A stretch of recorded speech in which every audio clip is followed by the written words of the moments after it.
ভোটের বিজ্ঞপ্তি জারির দিনই রাজ্যে আসছে এক ঝাঁক কেন্দ্রীয় পর্যবেক্ষক, এমনটাই কমিশন সূত্রে খবর। প্রত্যেক বিধানসভার চূড়ান্ত নজরদারিতে অন্তত একজন করে পর্যবেক্ষক থাকবেন। এই মুহূর্তে বড় খবর, যা নিয়ে রাজনৈতিক চর্চা দিনভর চলবে অনুমান করা যেতেই পারে। ভোটের বিজ্ঞপ্তি জারির দিনই রাজ্যে আসছে এক ঝাঁক কেন্দ্রীয় পর্যবেক্ষক। খবর কমিশন সূত্রে, প্রত্যেক বিধানসভার চূড়ান্ত নজরদারিতে অন্তত একজন পর্যবেক্ষক। ডিটেল নেব, সূত্র কি বলছে জ্যোতির্ময়ের কাছ থেকে। জ্যোতির্ময়, প্রশ্নটা যদি আরেকবার করো। জ্যোতির্ময় ডিটেল দাও, সূত্র কি বলছে। ভোটের বিজ্ঞপ্তি জারির দিনই রাজ্যে আসছে এক ঝাঁক কেন্দ্রীয় পর্যবেক্ষক, এমনটাই কমিশন সূত্রে খবর। প্রত্যেক বিধানসভার চূড়ান্ত নজরদারিতে অন্তত একজন করে পর্যবেক্ষক। জ্যোতির্ময় আমাদের সঙ্গে টেলিফোনে রয়েছেন, আমাদের সহকর্মী। জ্যোতির্ময়, দেখো, এবারে কিছুটা এতদিন পর্যন্ত যে প্রচলিত নিয়ম ছিল সেখান থেকে কিছুটা সরে আসছে জাতীয় নির্বাচন কমিশন। এতদিন পর্যন্ত যখন মনোনয়ন জমা দেওয়ার শেষ দিন হতো তার আগের দিন বরাবর দেখা গিয়েছে কেন্দ্রীয় পর্যবেক্ষকরা তারা রাজ্যে এসেছেন, কিন্তু এবারে যে সিদ্ধান্ত হয়েছে সেই সিদ্ধান্ত অনুযায়ী পশ্চিমবঙ্গ, কেরল, তামিলনাড়ু, আসাম, পুদুচেরি 5 রাজ্যে যেখানে যেখানে ভোট রয়েছে সেখানে যেদিন নির্বাচনের বিজ্ঞপ্তি জারি হবে সেদিনই সমস্ত কেন্দ্রীয় পর্যবেক্ষকরা চলে আসবে।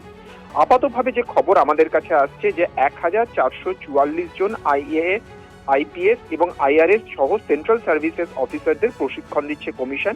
ইতিমধ্যেই তাদের এক প্রস্থ ব্রিফিংও হয়ে গিয়েছে এবং এক্ষেত্রে যেটা গুরুত্বপূর্ণ বিষয় তা হচ্ছে যারা আইএএস অফিসার রয়েছে তাদের এক্ষেত্রে জেনারেল অবজারভার করা হতে পারে, যারা আইপিএস রয়েছেন তাদেরকে পুলিশ অবজারভার করা হতে পারে এবং যারা আইআরএস রয়েছেন তাদেরকে রেভিনিউ অবজারভার, অর্থাৎ এই নির্বাচনের খরচের ক্ষেত্রে যারা নজরদারি চালান সেই দায়িত্ব তাদের দেওয়া হতে পারে। এবং 294টা কেন্দ্রেই আলাদা আলাদা করে এক একজন করে পর্যবেক্ষক নিয়োগ করার সম্ভাবনা রয়েছে। স্বাভাবিকভাবেই সময় যত এগিয়ে আসবে কিভাবে এই পর্যবেক্ষকদের ব্যবহার করা হবে তা আরো কিছুটা স্পষ্ট হবে আমাদের সামনে। ধন্যবাদ।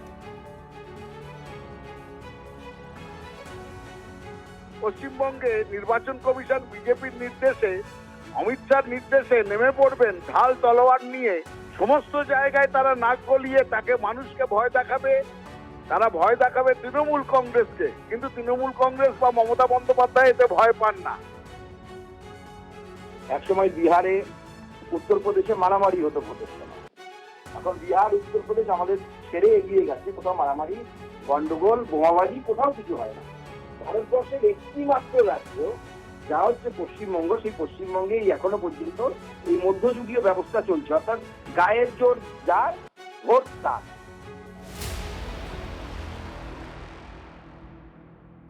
এখন প্রশ্ন হচ্ছে যে বাংলায় ভোট ঘোষণা কবে হবে। নির্ধারিত সূচি মেনে মার্চের শুরুতেই নির্ঘণ্ট প্রকাশ, এমনটাই সূত্রের খবর। অন্য রাজ্যে চূড়ান্ত তালিকা প্রকাশের পরই ভোট ঘোষণা, কিন্তু ব্যতিক্রম হচ্ছে পশ্চিমবঙ্গ। কেন ব্যতিক্রম, শ্রাবন্তীর কাছ থেকে জানবো। শ্রাবন্তী,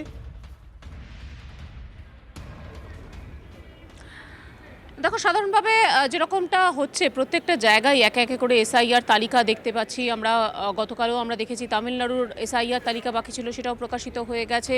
উত্তরপ্রদেশের এসআইআর তালিকা, গুজরাটের এসআইআর তালিকা, একে একে সব কিছুই প্রকাশিত হয়ে গেছে। শুধু বাকি রয়েছে পশ্চিমবঙ্গ।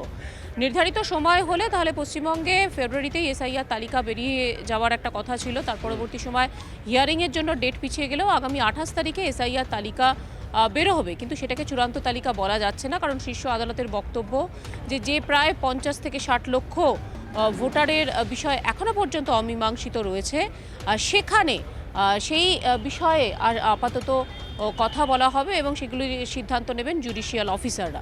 এখন শুভজিৎ, সেটা তাহলে ধাপে ধাপে বেরোবে, কতদিন পর্যন্ত বেরোবে? নমিনেশন ফাইলের শেষ দিন পর্যন্ত এই তালিকা বেরোতে পারে। তাহলে চূড়ান্ত ভোটার তালিকা প্রকাশের আগেই ঘোষণা হয়ে যাবে বিধানসভা নির্বাচনের দিন। সেটা মার্চের মাসেই একেবারে শুরুর সপ্তাহেই ঘোষণা হওয়ার সম্ভাবনাও রয়েছে।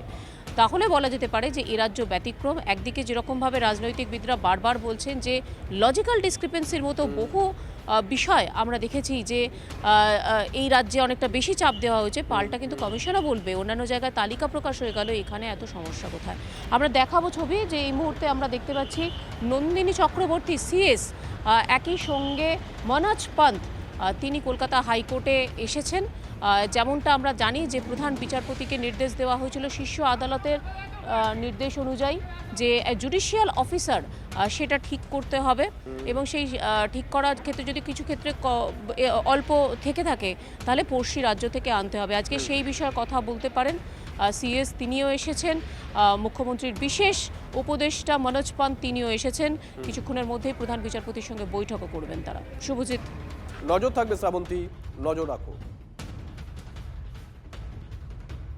ভোট ঘোষণা হবে, ভোট হবে, এবং আশা করা যায় ইলেকশনের আগে অন্তত একটা ভোটার লিস্ট করবে। এইসব কিন্তু ভারতবর্ষে আগে কখনো হয়নি।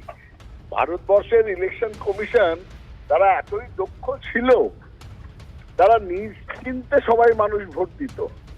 এটা আফ্রিকার গণতন্ত্রের মতন ঘটনা হয়ে দাঁড়িয়েছে। এর সম্পূর্ণ দায় তৃণমূল কংগ্রেসের এবং সম্পূর্ণ দায়িত্ব সুপ্রিম কোর্টের। কারণ পশ্চিমবঙ্গের এসআইআর প্রক্রিয়াকে চ্যালেঞ্জ করে তৃণমূল কংগ্রেস সুপ্রিম কোর্টে গেছে। সুপ্রিম কোর্ট এই সিদ্ধান্ত দিয়েছে যে 28 তারিখ যেটুকু নাম আছে সেইটুকু নাম বাদ দিয়ে ভোটার তালিকা প্রকাশ হয়ে যাবে।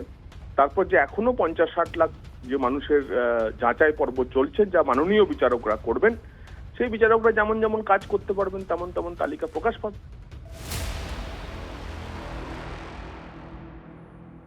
দেখুন, এটা তো পরিষ্কার, শ্রাবন্তী পরিষ্কার করে দিল যে পশ্চিমবঙ্গে পূর্ণাঙ্গ ভোটার তালিকা প্রকাশের আগেই সম্ভবত, সূত্র বলছে সম্ভবত ভোট ঘোষণা হতে পারে। কিন্তু বুথ কি হবে? মানে আপনি যে বুথে ভোট দিতে গেছেন গত বছর বা তার আগের বছর, আপনি কি সেখানেই যাবেন, না তার আশেপাশে কোনো বুথ হতে পারে? আসলে এসআইআর এর গেরো এখন থমকে আছে কমিশনের বুথ বিন্যাস প্রক্রিয়া। ভোটার সংখ্যা ঠিক নেই এখনো, তাই সিদ্ধান্তও নয়, মানে নতুন কোনো সিদ্ধান্ত নয়, এমনটাই জানিয়েছে কমিশন। বহুতলের জন্য 60 থেকে 70টি অতিরিক্ত বুথ হওয়ার কথা ছিল, আগে ছিল। 1200-র বেশি ভোটার হলে নতুন বুথ তৈরির করার কথা জানিয়েছিল কমিশন। চূড়ান্ত ভোটার তালিকায় কত ভোটার বাদ যাবে বা কত ভোটার যুক্ত হবে এখনো পর্যন্ত কমিশনের কাছে অফিসিয়াল কোনো হিসেব নেই। আপনাদের অতীতটা একটু জানিয়ে রাখি, পশ্চিমবঙ্গে বুথের সংখ্যা গত নির্বাচন পর্যন্ত 80,681। এসআইআর শুরুর আগে 14,000 অতিরিক্ত বুথের প্রয়োজনীয়তা ছিল বলে জানিয়েছিল নির্বাচন কমিশন।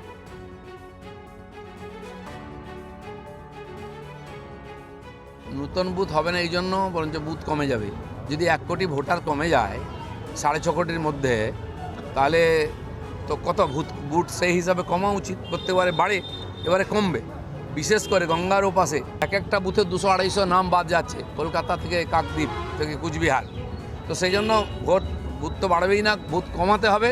এবং কলকাতার মতো যে বড় শহর, আজকাল সব জায়গায় আবাসন তৈরি হয়ে গেছে, জেলা শহরেও মানুষ আবাসনের বাইরে ভোট দিতে যেতে চান না, ভয় দেখানো হয়। তাই প্রত্যেক আবাসনের মধ্যে সুন্দর পরিবেশ আছে, সেখানে বুথ হোক যাতে সব মানুষ ভোট দিতে পারে।